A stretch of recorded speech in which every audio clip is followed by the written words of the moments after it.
Our next public hearing is change of zone number 1989, Fernando Robles.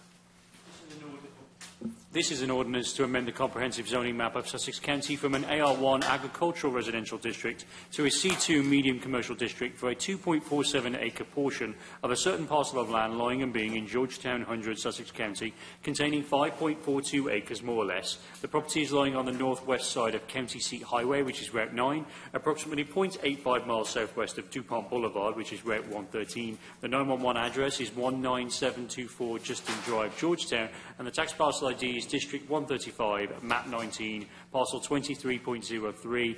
Submitted into the record, Mr. Chairman, we have a copy of the boundary location survey, we have a copy of the applicant's conceptual layout plan, we have a copy of the applicant's exhibit booklet, we have a copy of the staff analysis, we have a copy of the DelDOT service level evaluation response, we have a copy of the deed for the property, we have a copy of comments that have been received from the Sussex County Engineering Department, and I would note we've received 0 comments. Thank you. All right, we thank you. Okay, is there anyone here representing this application?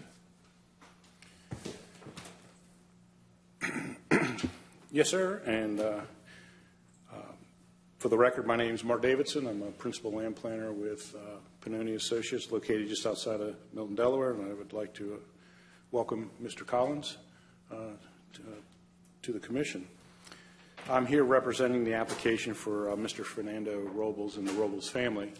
They are the owners of El Granchero restaurant here, located here in the town of Georgetown. And Mr. Fernando Robles is with me this evening, or this afternoon, as a member of the family. Also with me is Mr. Eric Wall. He's with Pannoni Associates. He's a registered landscape architect and the project manager for this particular application. This is an application to amend the comprehensive zoning map of Sussex County from an AR1 residential district for 2.47 acres of land, more or less, from a portion of a certain parcel of land being in the Georgetown 100, Sussex County, containing a total of 5.42 acres, more or less. It's on the north side of the County Seat Highway, which is Delaware Route 28 or U.S. Route 9. And 4,300 feet, more or less, west of DuPont Boulevard, also known as US 113. We are asking for a rezoning of this portion of the property to C2 medium commercial district. So this property has been in the Robles family since 2007, approximately 16 years. They also they reside on the property, as well as they have land across the road. They own a farm, a large farm across the road as well. And the family in itself, the residential part on the property, as well as they have an equestrian recreational activities that are located in the back, and I'll get into how how this property is going to lay out as far as the C2 medium commercial zoning. The properties are bordered on the south by the County Seat Highway, which is a minor arterial roadway. It's bordered on the north by residential lands that are zoned AR1, and that AR1 land has a conditional use on it. It's all bordered on the west by other lands that are AR1, also lands that have a conditional use on it as well for a used automotive business. And then it's bordered on the east with some existing agricultural lands and residential use is zoned AR1 as well. All these lands are located within a growth area for Sussex County and the future annexation area for the town of Georgetown. So we know that in Ordinance 2550, Sussex County desired to create a more specific C2 medium commercial zoning district with smaller, more related uses within the district to promote better planning and predictability within Sussex County. So the purpose of the C2 medium commercial district is to support uses that include retail sales and performance of consumer services. It permits a variety of retail, professional, and service businesses. The district shall be primarily located near arterial and collector streets.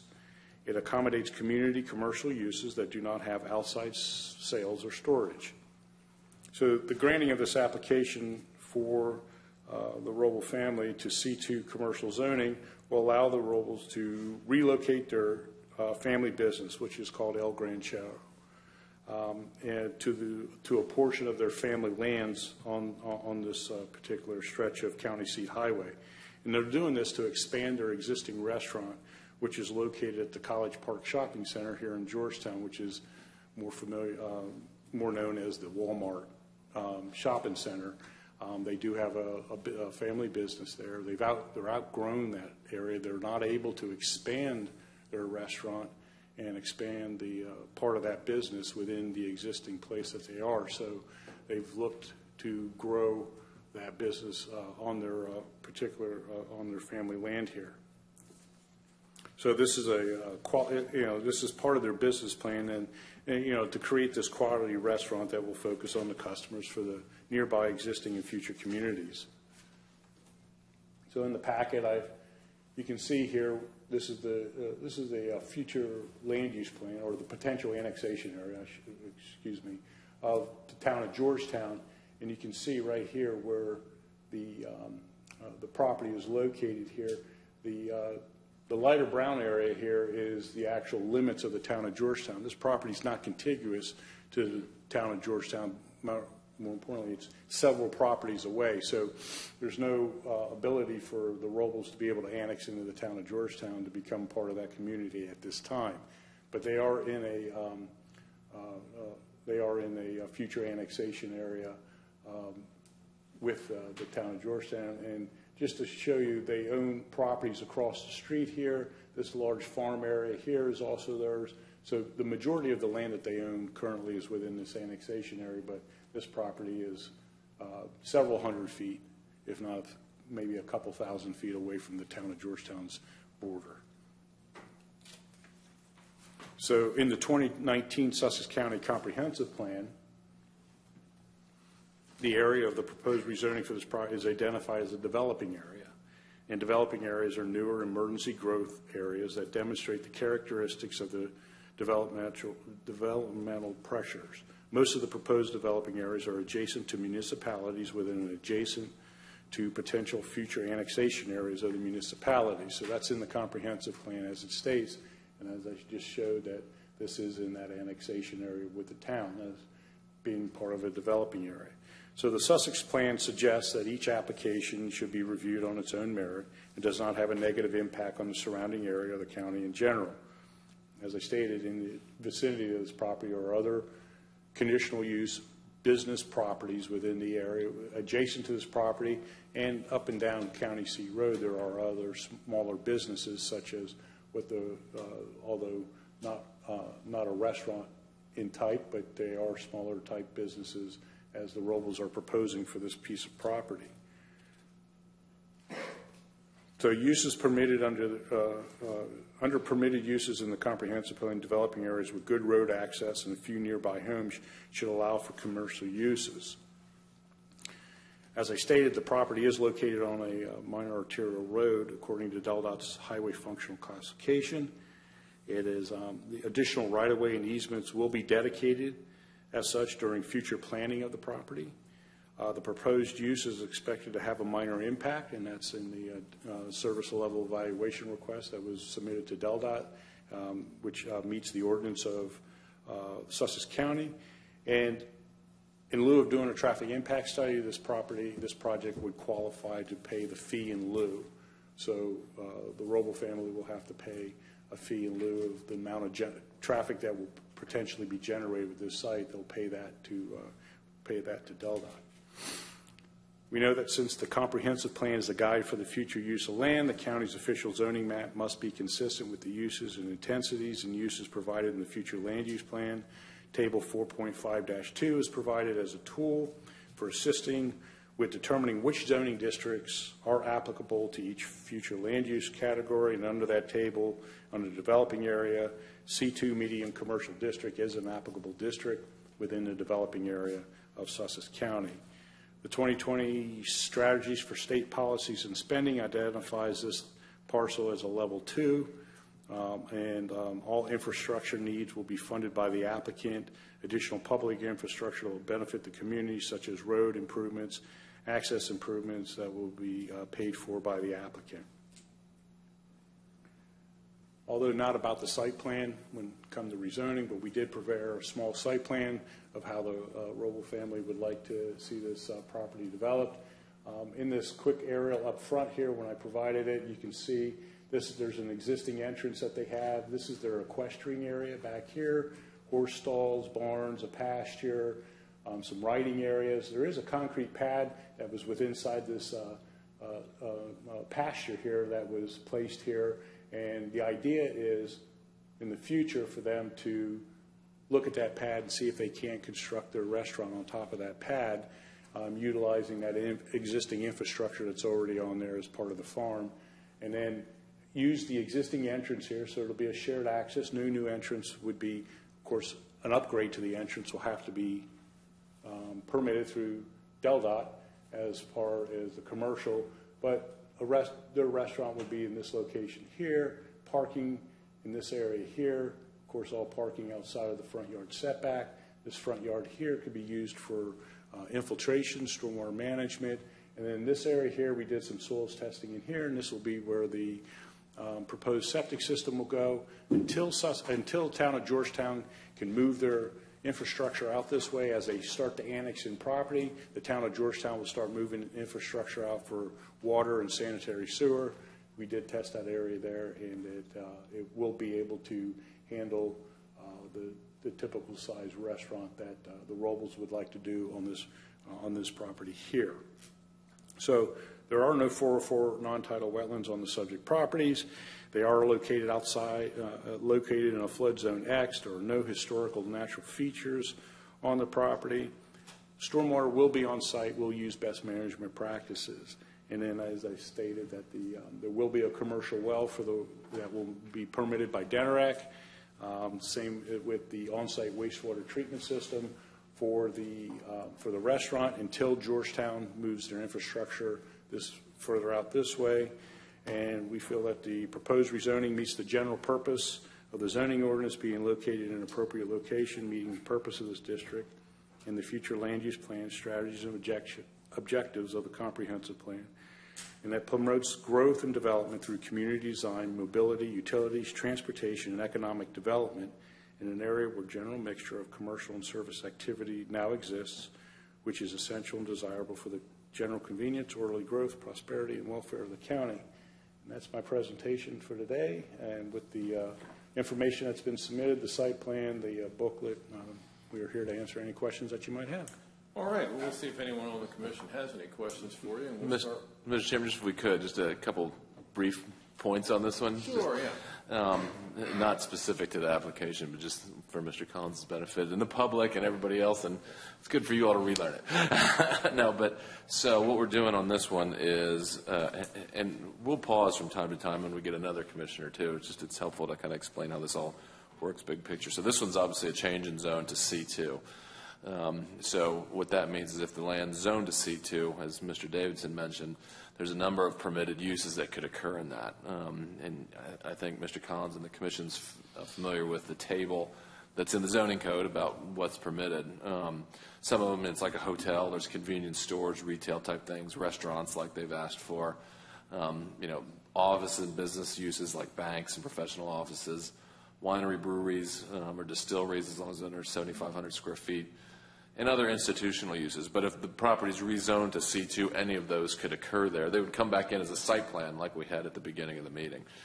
So you always got to keep in mind, and Mr. Davidson pointed this out well, I think, the applicants usually have a specific use in mind when they come in for a rezoning. And it's helpful to kind of know that, but as Mr. Davidson said, that really doesn't play anything or have any relevance to the decision, because what's relevant is that C2 and any of those uses could be there. We always appreciate when, if people have a specific use, they come in and say, well, this is what we want to do, because it's kind of the unspoken question of all that. But you kind of got to consider it and not consider it at the same time.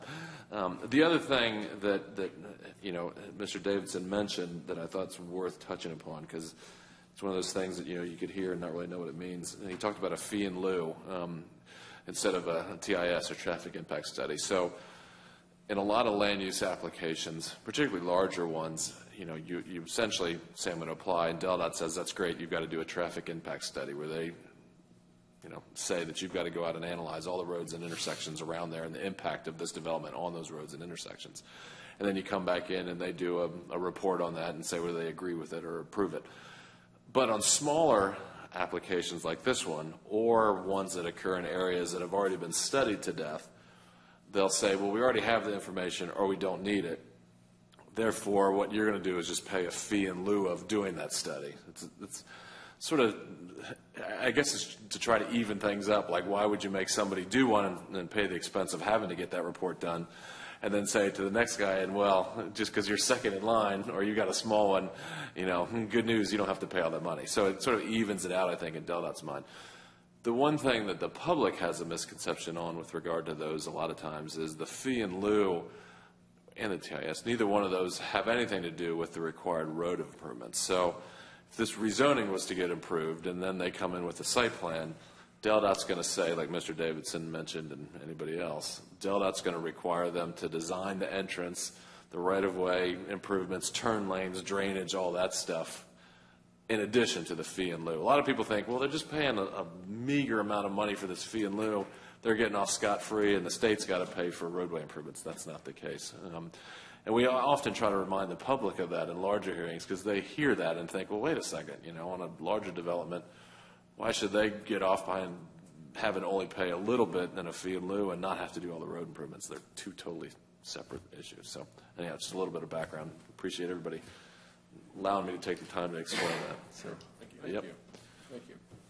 And I will say this, Mr. Collins, and any commissioners, they know it, and when we get a new commissioner, if something comes up in a presentation where you're like, what's that mean?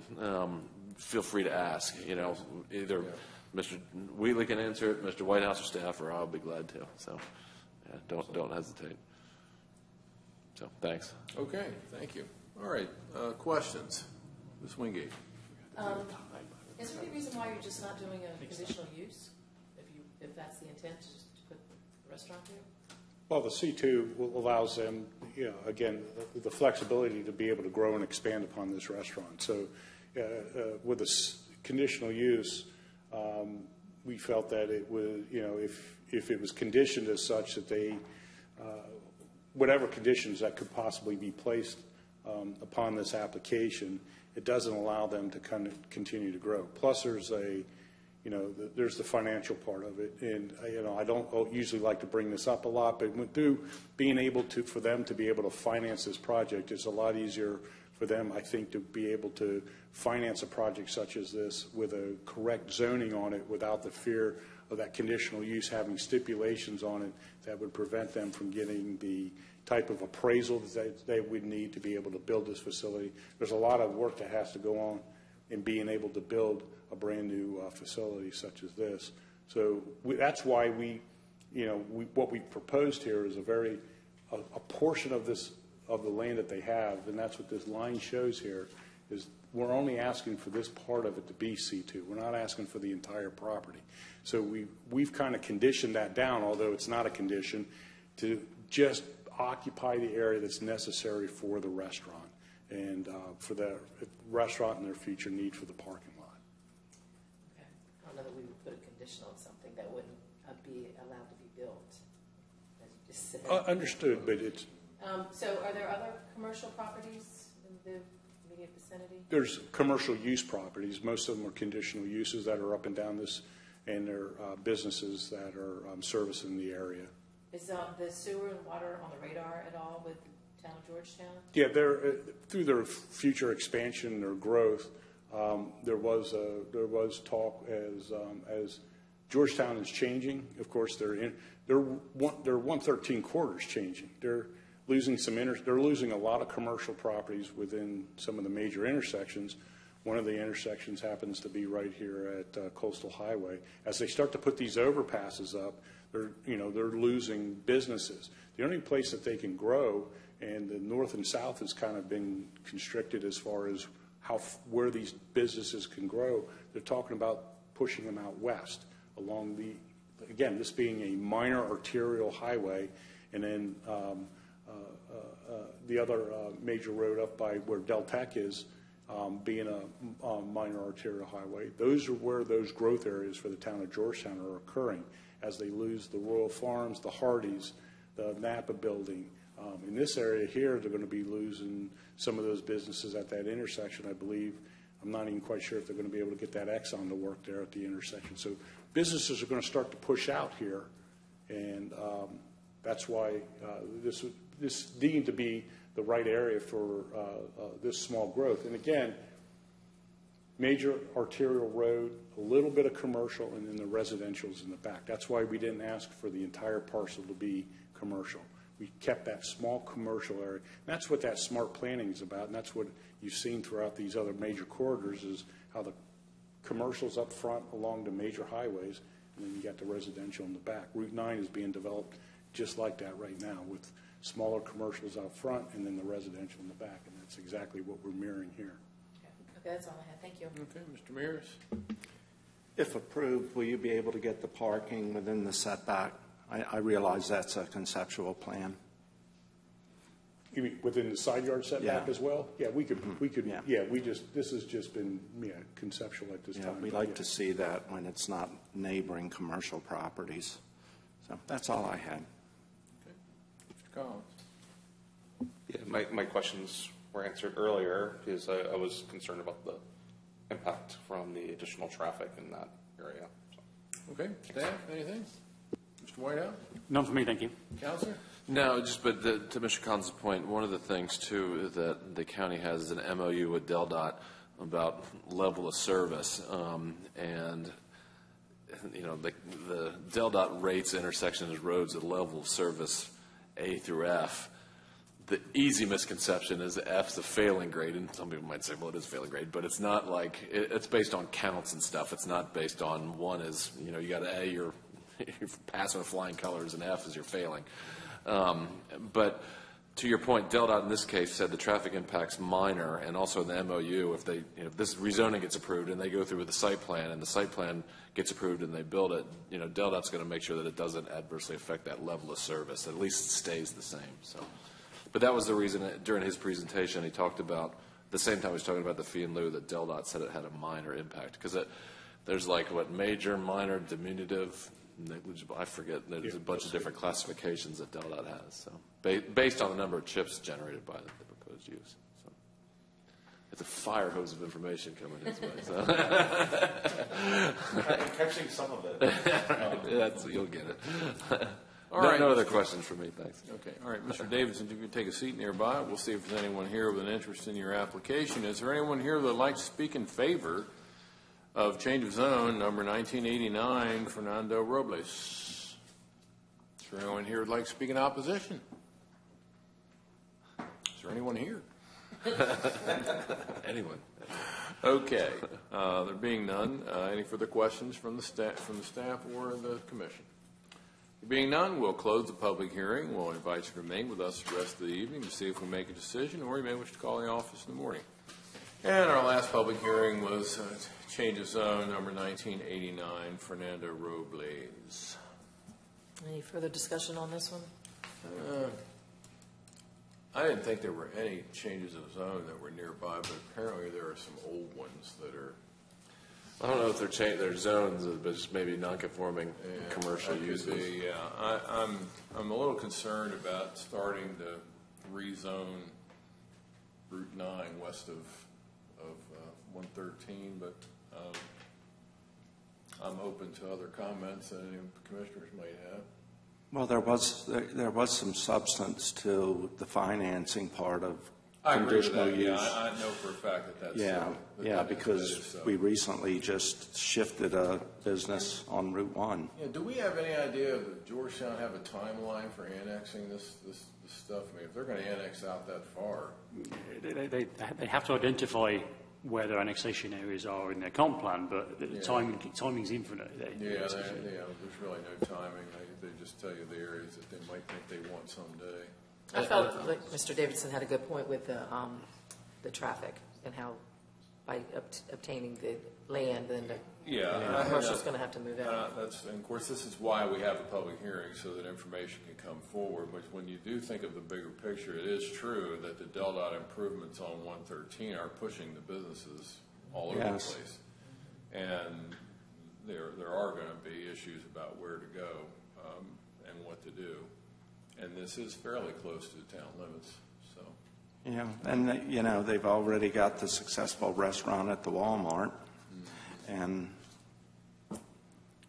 I would just say one thing, sort of big picture. I don't disagree with him about the conditional use. I think if you're getting commercial financing, that's going to be hard to do based on a conditional use. Banks just aren't going to understand that and not going to want to deal with it because it's potentially revocable, and they don't want to deal with that. But I also would say that's, it's land use, and that's not a land use issue, where they can finance a property or not. Right. It's part of the conversation, but it would never be a reason to approve or deny an application.